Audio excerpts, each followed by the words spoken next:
I'm really happy to talk about clinical practice guidelines, and in particular, the treatment of adolescent depression. And I'm going to just take and Rhaenyra, I asked Rhaenyra Hernandez to join. She's with the Kundal Center with me. I'll talk about that in a sec. She's the knowledge translation person, and because this is an important knowledge translation event for us, I wanted to make sure that we could record some of your thoughts and feedback, because your feedback on this concept is quite important to us.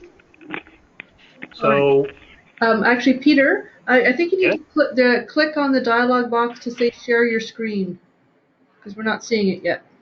Okay, click on the dialog box. There should be a little box that says share your screen. Okay, oh, got it. There we go, perfect. Thank you. Now we're set. Are we okay now? Yeah, perfect. All right. I closed that screen a minute ago, so that's why that happened. Okay. So just a little context. The Kundal Center is a research center within CAMH, and it's specifically focused on screening, prevention, and treatment of research in screening, prevention, and treatment in child and youth depression. So as a very specific focus, it's the result of a gift from the Peter Kundal Foundation.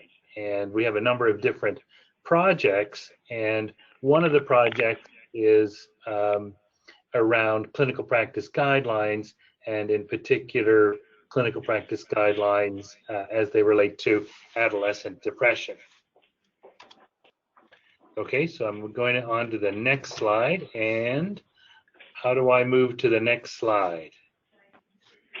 It should just move just like you would normally do your, just click to your next. Nope, it ain't doing it. It's not doing it. Well, that's odd. I hit enter. It's... Try the arrows on your... Yeah, no, I've tried that. Up, down, sideways, backwards.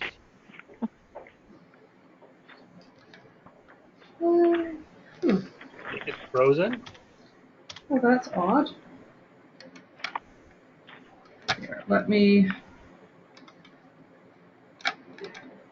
Oh, there we go. Did it work? Yeah. Yes, it did. Okay, so so 3 learning objectives for today. One is I want to try and convince you about the value of clinical practice guidelines in child and youth mental health.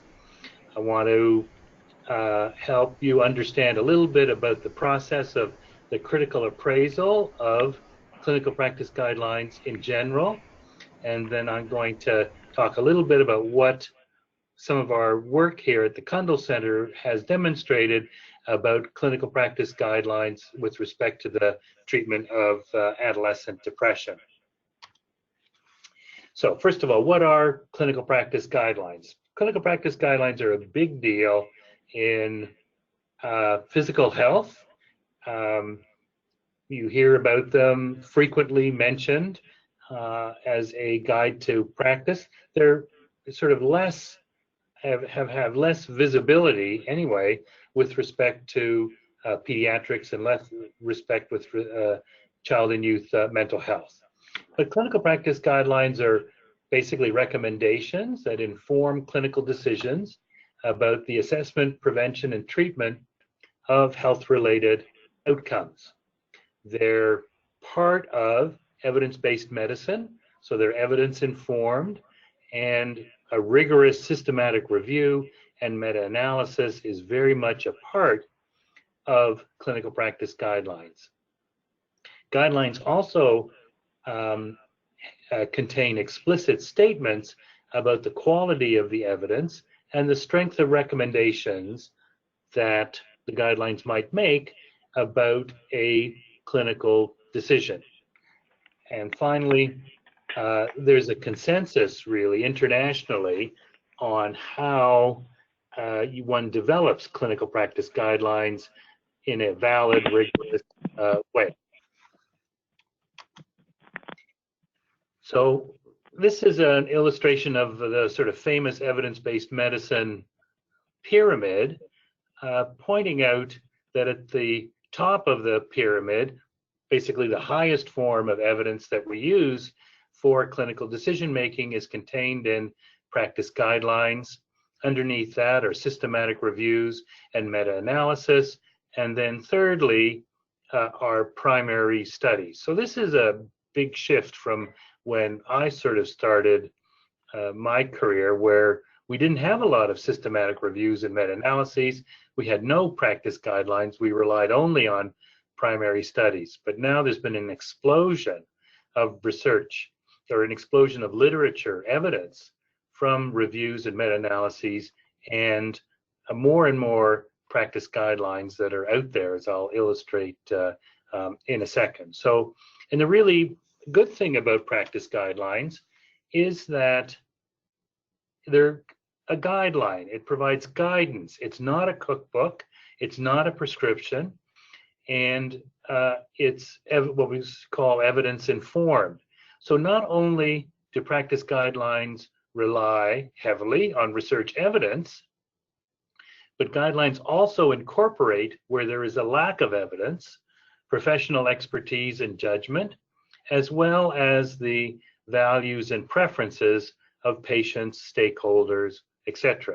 So the really good thing about evidence guidelines is that they incorporate these other sources of information over and above what you would get from a systematic review or meta-analysis. And this is particularly useful where there is an important evidence gap, or where you want to build a system of care for a particular diagnosis or problem. So why do we need clinical practice guidelines? Well, you know, if you want to practice evidence-based mental health care, you need them. So clinicians regularly seek answers to clinical questions that they need to make decisions about. Often they'll consult the internet, or they'll consult colleagues. If you want to practice evidence-based medicine, actually you should be consulting clinical practice guidelines to get the best available evidence. This may not be relevant to many of you, but competency-based training in medical education is a big thing these days. You have to define competencies for training, and the source for those competencies should come from clinical practice guidelines. Guidelines also are important in ongoing professional development. So what's new? What's the latest evidence? Is that evidence good enough for me to change my clinical practice? And if it's incorporated in a guideline, now it becomes enough, basically, to change one's clinical practice. And then clinical guidelines play a really important role in identifying clinical questions that would stimulate research, where there is a need for new evidence. Okay, so now I'm going to turn to the issue about specifically clinical practice guidelines in the area of child and youth mental health. And our group, Kathy Bennett was the first author.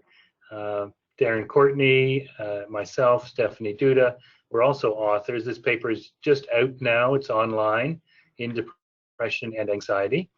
And what we did here was a critical appraisal of the trustworthiness of depression and anxiety practice guidelines for children and youth. And the idea behind this is, okay, you know, are there guidelines? Where are they? How many are there? But very little is known about how good the guidelines are that are out there, how trustworthy they are, particularly when relevant to child and youth mental health. So we did a quality appraisal of adolescent depression practice guidelines to address this gap, and looked at evidence gaps that could be filled by research. So one of the purposes of the Kundal Center is to take those evidence gaps and to devise new research studies to fill those particular evidence gaps. So there is an internationally, there are several now, internationally accepted tools that basically everybody uses when they want to determine how good a clinical practice guideline is. How rigorously was it developed? How much trust can we have in it? How free of bias is that clinical practice guideline? Because not, as you'll see in a moment, not all guidelines are created equal. So there is this AGREE tool, which is the Appraisal of Guidelines, Research and Evaluation. Don't ask me what the other E stands for. I don't know. Was developed by Melissa Browers. She's from McMaster a number of years ago. It's now been, as I say, been adopted worldwide.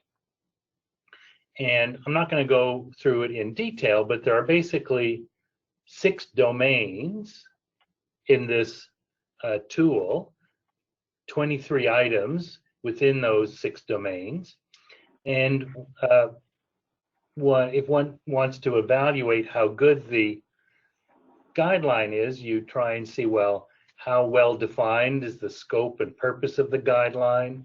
Was there stakeholder involvement?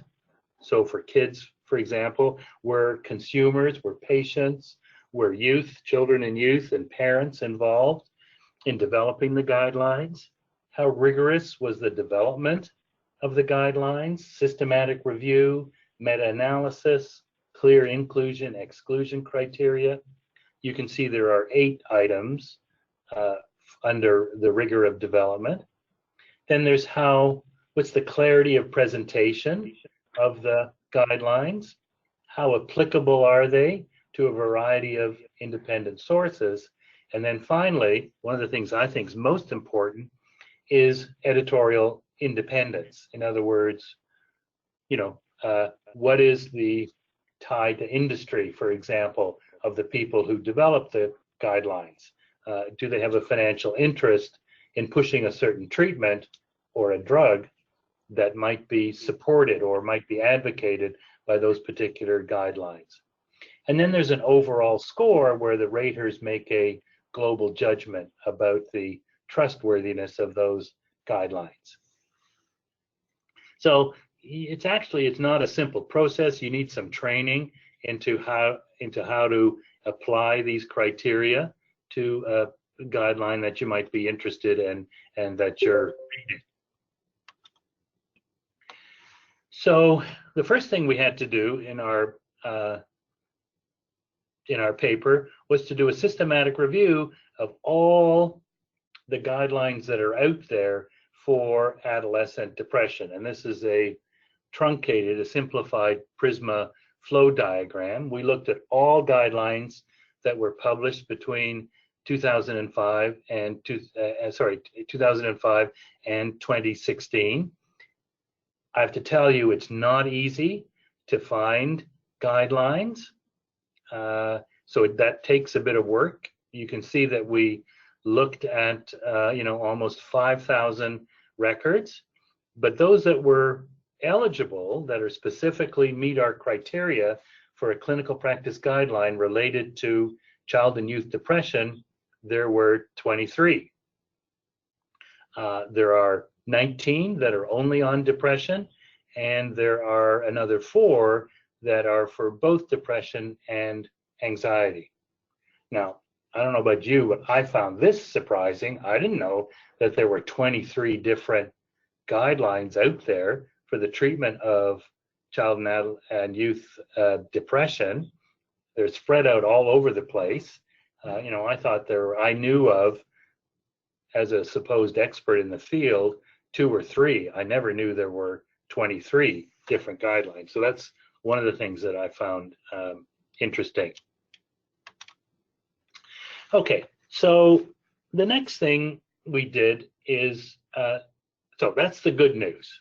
The good news is there's a lot of guidelines that are out there on a specific mental health problem, the treatment of adolescent depression.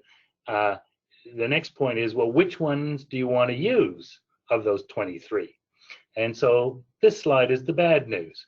this is how many of the 23 met minimum quality for trustworthiness. In other words, roughly were 50% of the items scored highly, or 70% is a high quality guideline on that particular domain. Remember, we've got 6 domains, and we sort of arbitrarily had minimum quality and high quality.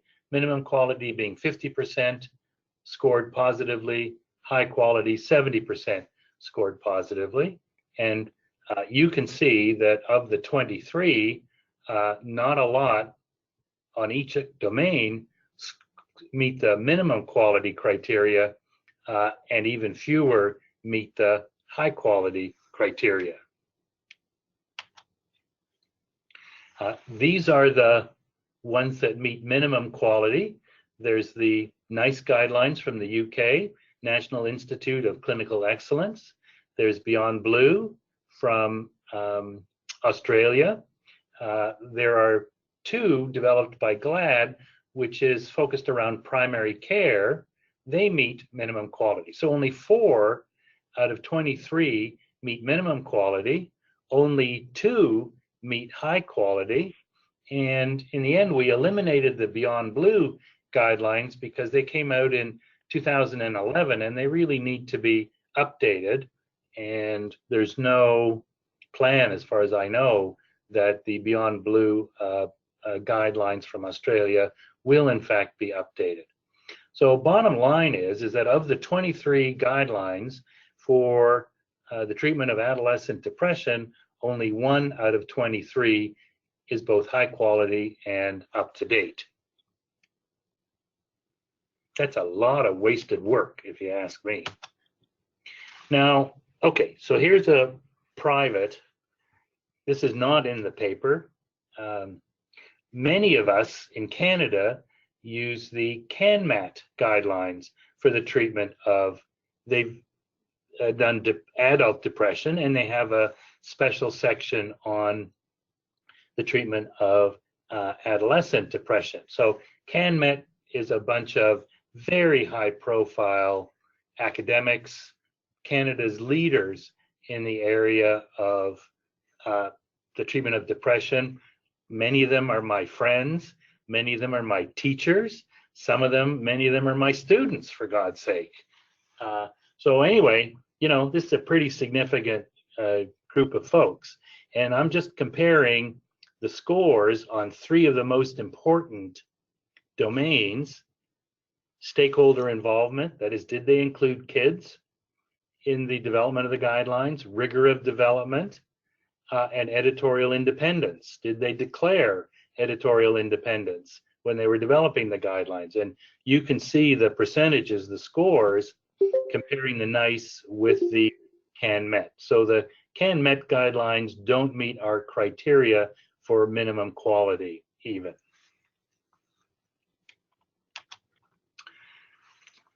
What we've done here is the NICE guidelines are 160 pages. Nobody's going to read that.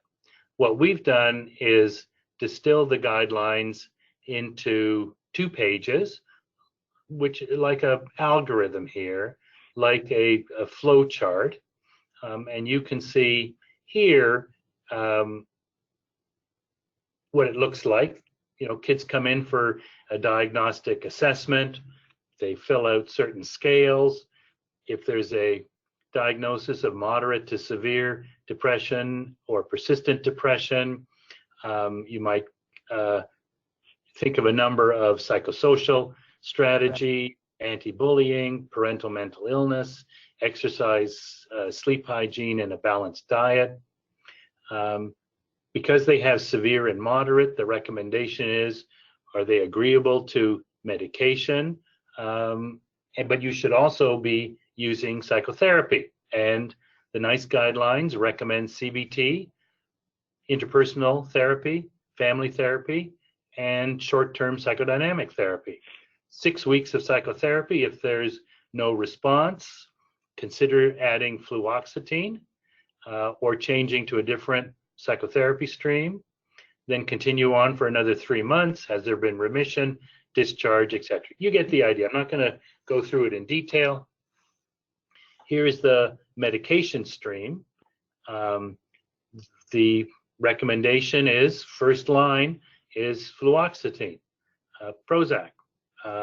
And nobody gets Prozac, nobody gets fluoxetine without psychosocial intervention at the same time. Then they have a flow chart, 6 weeks of medication. Has there been a response?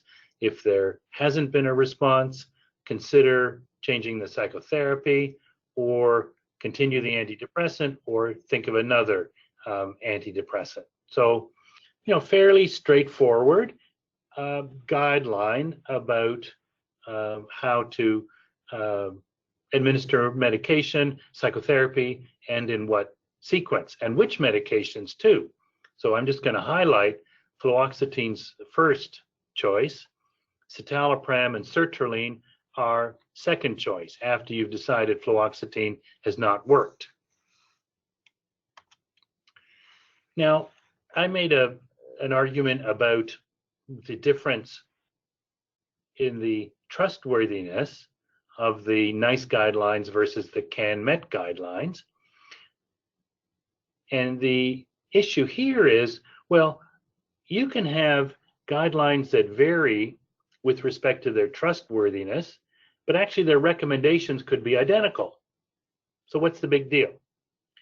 And here, this is a slide that illustrates some of the differences between the actual recommendations contained in the NICE guidelines and those contained in the CAN-MET guidelines. So, for example, NICE supports the use of several different kinds of psychotherapy. CAN-MET does not discuss family therapy or psychodynamic therapy when it comes to kids. Doesn't discuss the length of treatment. Doesn't discuss, the NICE guidelines don't talk about internet-based psychotherapy. They didn't feel there was enough evidence for that. The CAN-MET guidelines do. When it comes to pharmacotherapy, you can see fluoxetine is considered. Fluoxetine also first choice, both for moderate to severe. There's a difference in the slight difference in the second line treatments. It's the third line treatment.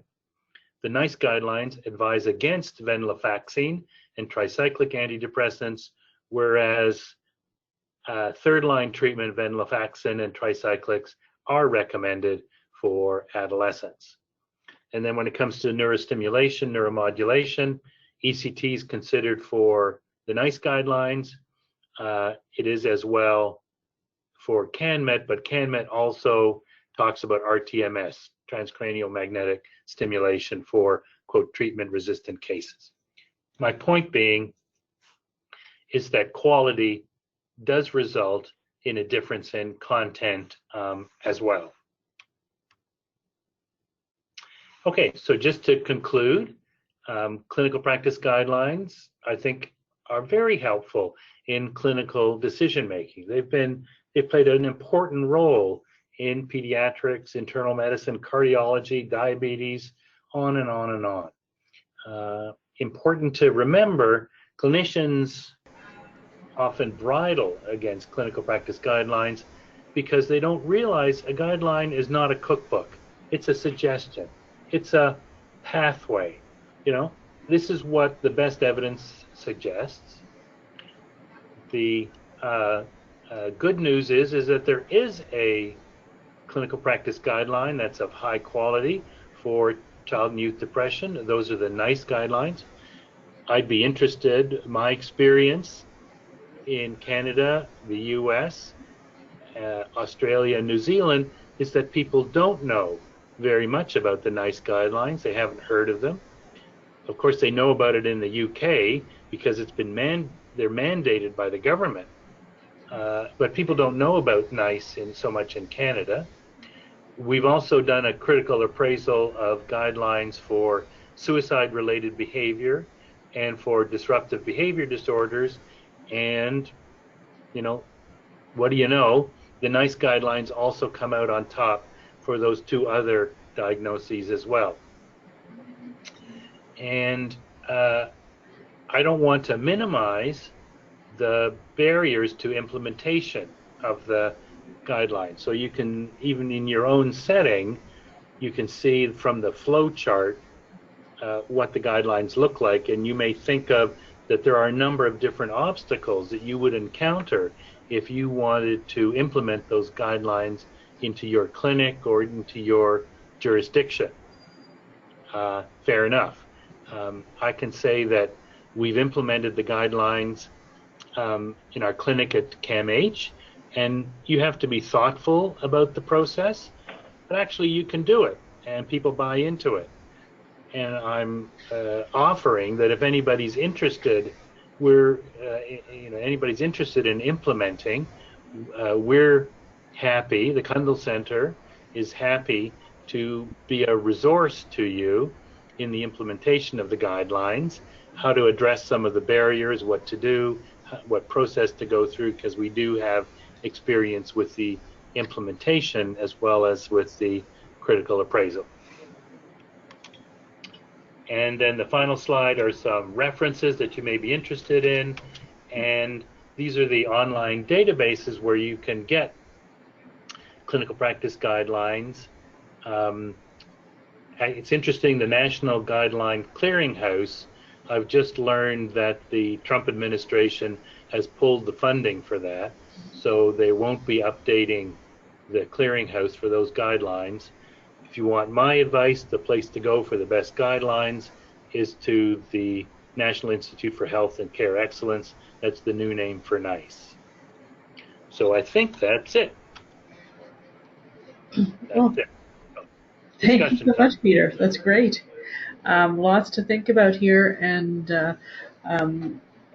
the whole implementation piece. I know that here at CAPHC, when we've talked about guidelines and the development of practice guidelines, that's always sort of the stumbling block, and where we hope places like this, like these communities of practice, that's where you meet people who can help you to do that implementation. So thank you so much for the offer of that assistance. So I'm just going to open up the floor and see if there's any questions or comments for Peter.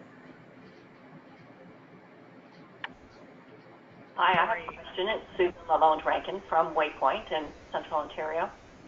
I'm very curious if anyone's had the experience of implementing guidelines in primary care. The reason I'm asking is in our area, we have very few what I would call mental health and addiction specialists for children. So I think there are something like 2 child psychiatrists in Barrie, a couple of psychiatrists that have an interest in adolescent health but are not child psychiatrists. And then we have 1 pediatrician who only sees clients with mental health conditions. But the outcome of that is any of those specialists have very, very long wait lists, like 9 months, a year for an assessment. That's not uncommon. So really, in terms of solutions, the one thing that our system's been thinking about is how can we better equip primary care to be able to identify, diagnose, and at least do some support, either to help transition clients who are stable with specialists so that they can, if they need to do the initial identification, diagnosis, and get treatment started, once those clients are stable, they can transition back to primary care. It's about trying to get primary care to help them develop a bit more capacity, and I'm thinking that these guidelines might be very helpful in that. So if anybody has any suggestions about how to do implementation with primary care, that'd be fantastic. So let me take a stab at that. I think this is a great example. I bet you the variability in care provided by the primary care practitioners and the pediatrician with respect to adolescent depression is quite considerable. Even in our own clinic, everybody was using a different form of psychotherapy. Everybody was using a different medication. Everybody was doing it in a different order. I mean, it was chaos. And as somebody that's worked in this area for a long time, you just see the variability in the treatments that are provided. And one hangs one's head in despair as a result. But if the primary care folk are interested in standardizing their practice and coordinating their practice with other specialties, then I think this is a great opportunity. For example, when should you refer to the local mental health clinic? When should you refer, as you guys are, to sick kids, for example, or telepsychiatry to a specialist? Where along the, you could come to a common agreement as to when you would do that in the pathway. After 6 weeks of fluoxetine treatment with no response, that's one idea, etc. So you can work out with a small community of practice,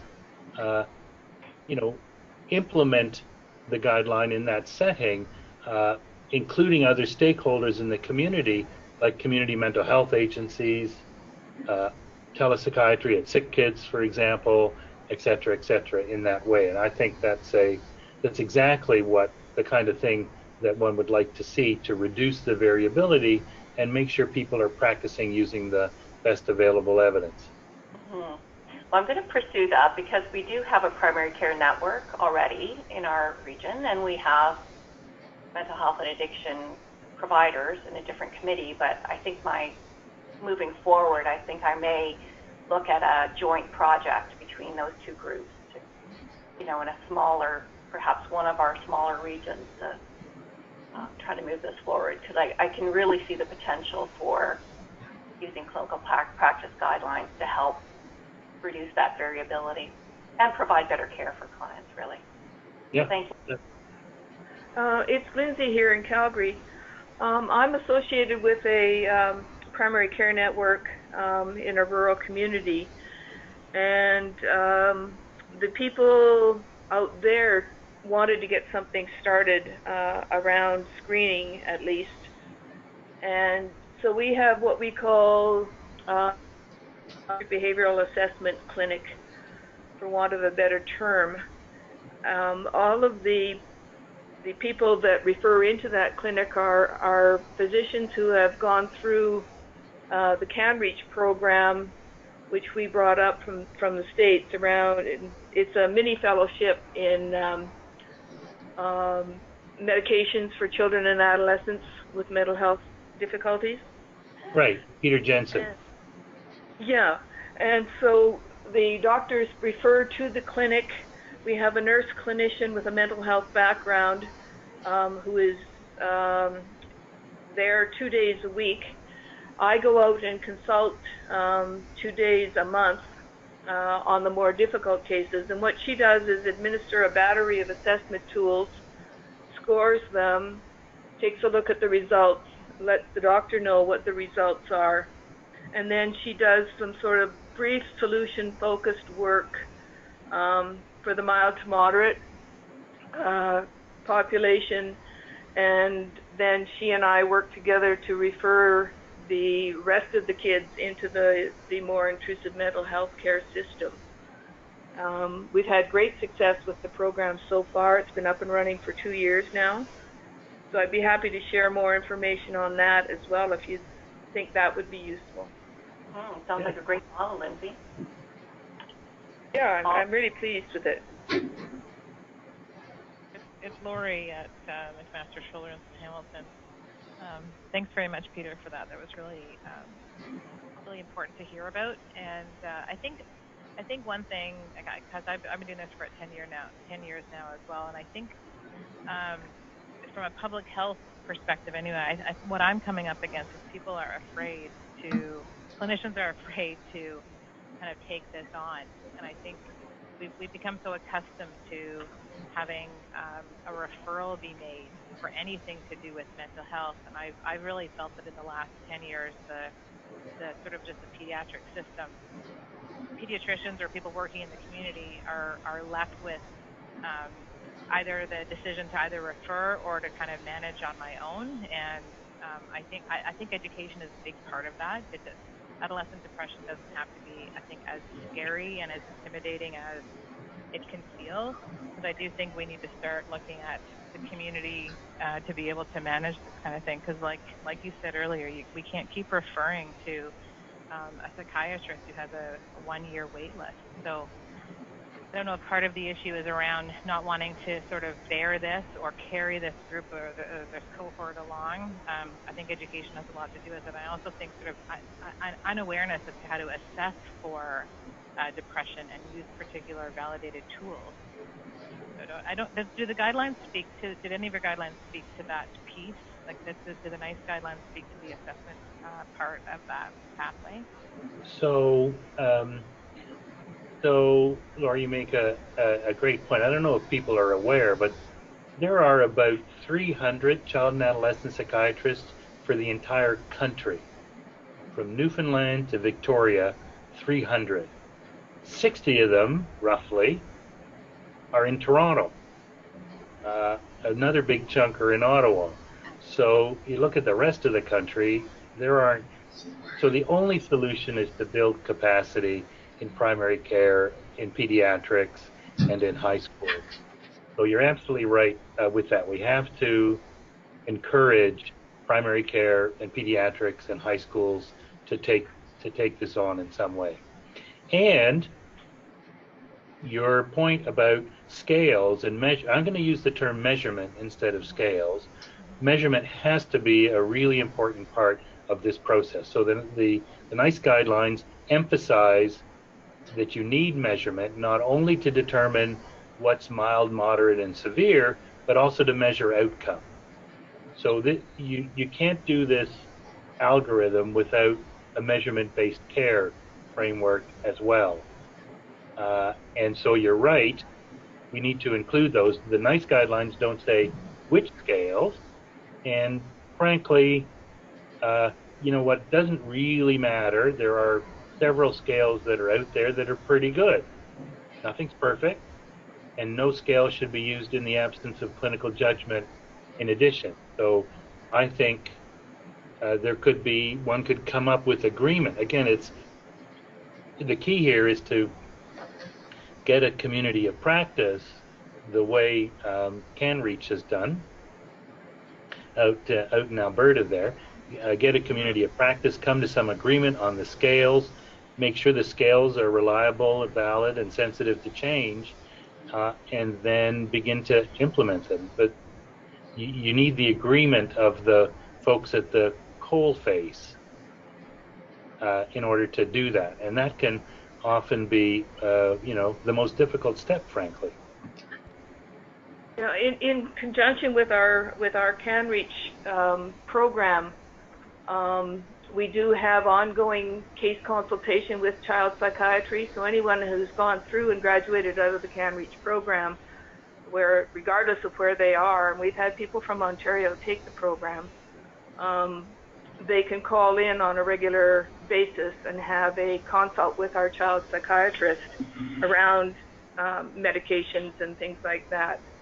So, and the same thing with this clinic that we have going out in Cochrane.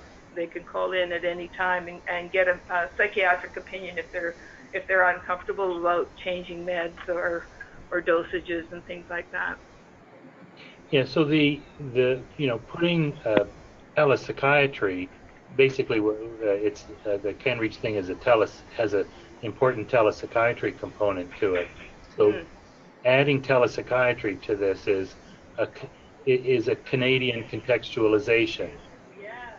This is another lesson, is that although these were developed in the UK, we have to Canadianize them. Right. And the telepsychiatry is one way of Canadianizing it. The other way of Canadianizing it is to have everybody be polite and nice to each other as they're agreeing on what scales to use. Right.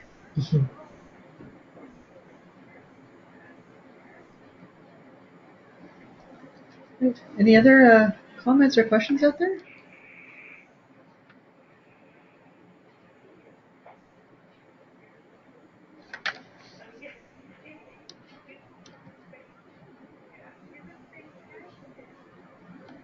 No, I don't want to put anybody on the spot, but we've heard a bit from the community.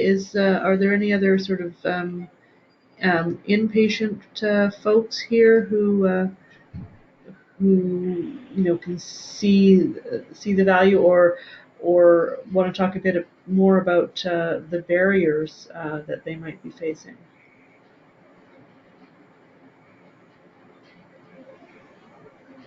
Hi. Hello. Hi, Quinn here. Yes. I'm not inpatient. If anything, I'm the door to inpatient. And I work in the emergency department, and as you speak of lack of resources and access in the community, guess where people go? They all end up in the emergency department, where we don't have access to any more community resources than the community itself. And often inpatient resources is limited. BC Children's is the regional center for all of BC, and the inpatient emergency psych unit has, I think, 8 beds for the whole province. So we have seen a massive increase in number of kids who come to the emergency department with a mental health complaint. And we started trying to implement an assessment tool for the emergency specifically, which is not meant to be a complete comprehensive psychiatric assessment, but something that is adapted for the emergency setting, where we typically see 200 kids per day, including the 8 of 9 kids who come in with a mental health crisis. So you can imagine that they are not always prioritized, and they have to wait a long time in the emergency department. So we had to adapt and create our own assessment tool for the emergency department.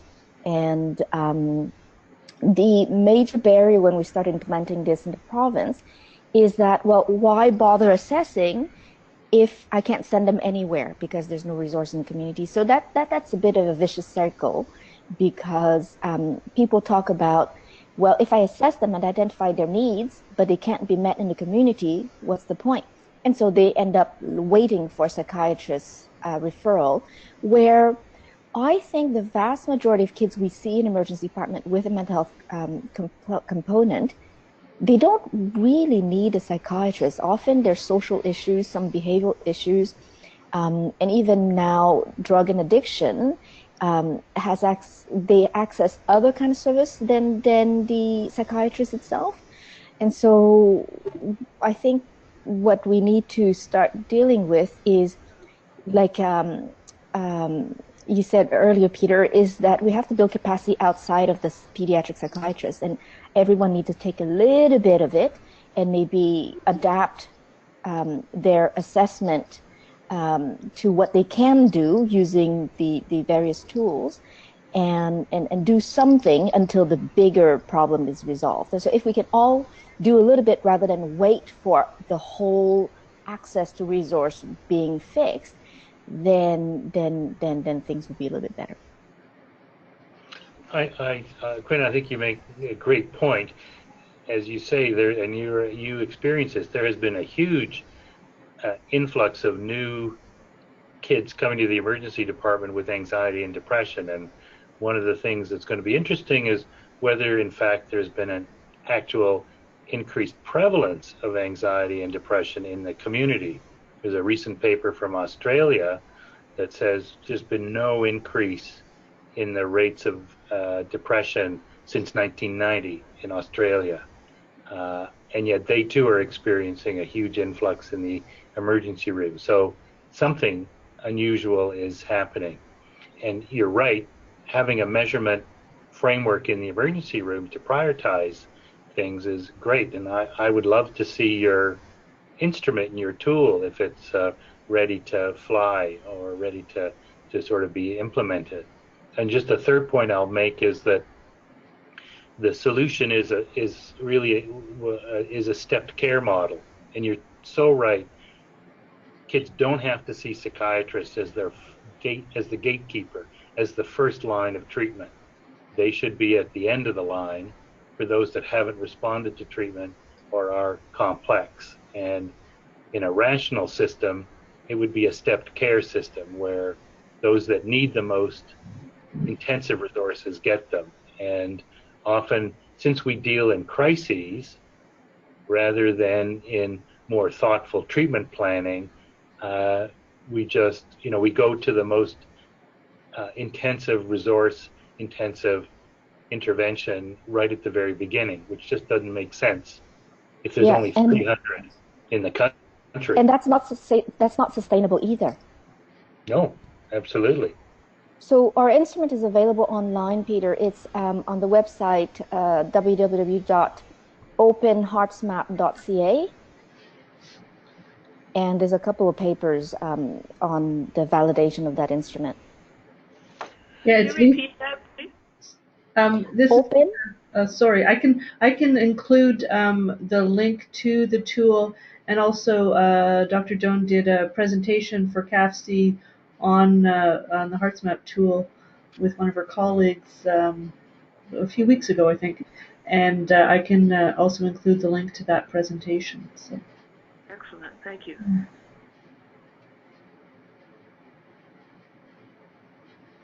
So there's been talks about sharing that with the primary care community in up north in Prince George in BC. So we're just starting to work on that. It hasn't been validated for use outside of the emergency department, but there's been a lot of interest from the community in accessing the tool and using it. And that's why we built the open website so people can have a look at it. So do you think that, this is Lisa again, do you think that there would be some sort of project or research in the future to validate the tool in those settings then? Or are you hoping to? We were hoping to do that. There was a local granting opportunity here to just do that in implementation science. And as we were submitting a letter of intent, I realized that I was a couple months older than their call out for. They wanted some scientists within 5 years of their PhD, and I was just 5 years and 3 months, so I didn't make the cut to even apply. So we're still looking for ways to get it done, but as you can imagine, implementation project takes quite a bit of resources and funding, and so you can't just do it from the corner of your desk. No. Does it have depression items on it? Yes, it has. It looks at various sections of a mental health history. It looks at mood and anxiety. It looks at safety. It looks at thoughts and behavior. It looks at social components, bullying, sexual health, and the home situation. And it also looks at resources currently accessed or being on the wait list for, and the tool uses the combination of scores within these section to make recommendations on resources. Oh, you put the website on. There, I did. That's the, if you can actually go to Open HeartsMap, because this is closed, this is for BC only.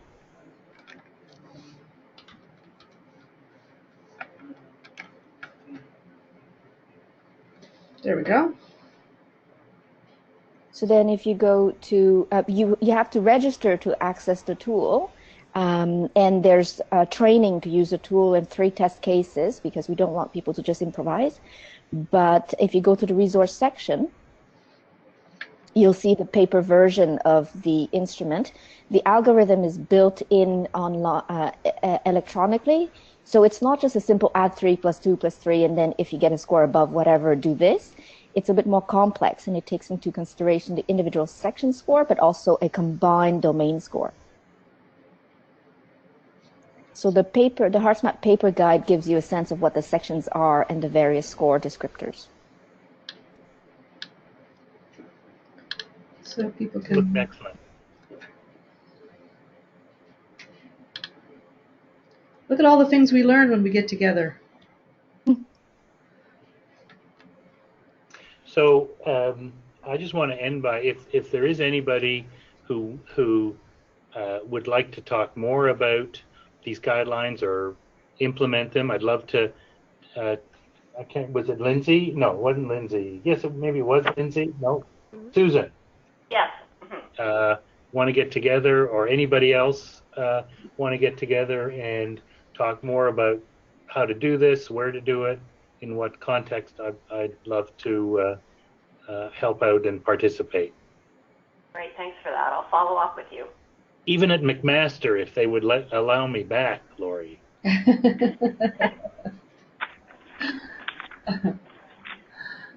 All right. Thanks very much, Peter. That was wonderful and great conversation. Any other final words from anybody else online? Hi, Lisa. This is Jennifer. I just wanted to say thank you for the presentation, and I just wanted to make sure that it was going to be shared with us afterwards. Will it be emailed out? I've recorded it. I just need permission from Peter to make sure it's all right to share. Sure, no problem. Well, if you're okay with that, Peter, I would really appreciate another review of it, and thank you so much for the presentation. No problem. And as I say, the paper is online, so you can get it. So yeah, we can include the links to the paper as well in the resources. So. Yeah, the suicide paper is online as well. Okay. Thank you very much. All right then. So I think we'll just probably wrap up for now, and thank everybody for joining us today. And we'll talk again. I'll send out. I'll follow up with all of this information in a nice little package, and then we'll speak again next month. So thanks everybody for your time, and have a good week. Thank you. Thank you. Bye-bye. Bye. Thank you. Thank you.